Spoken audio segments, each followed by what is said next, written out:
Ядролық қару адамзаттың қас жауы. Бейбіт күнде өмір сүріп жатқан адамдар үшін бұл қарудың ауыртпалығы үлкен. Түскен жерінде бір шөп, бір қыл өсірмейтін, тіршілік көзін жойып жіберетін қарудан қазір әлем үрейленіп отыр. Сонымен үрей тудыруға әкелген қаруды әлі күнге дейін пайдаланып өндіріп жатқан елдер бар. Тіпті олардың алдыңғы бестігі сол қарумен әлемді алақанда ұстап отыр. Франция өзінің алғашқы ядролық қаруын 1960 жылы сынады. Содан бері елдің ядролық қаруға деген ынтасы бар.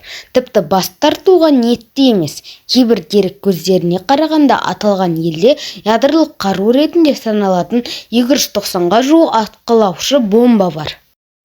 Ұлыбритания өзінің суық қаруын ең бірінші болып 1952 жылы сынап көрді.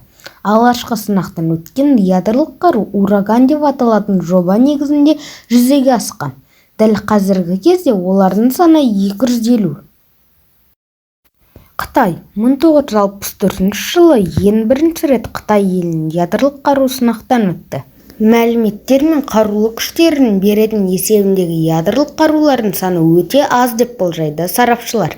Олардың ядролық қарудан жасаудан ақш елін басып озары анық деп күтіліп отыр. ақш әлемдегі ең қуатты әскери техника және қуатты әскермен жабдықталған ақш жерінде 7500 ядролық қару түрі бар.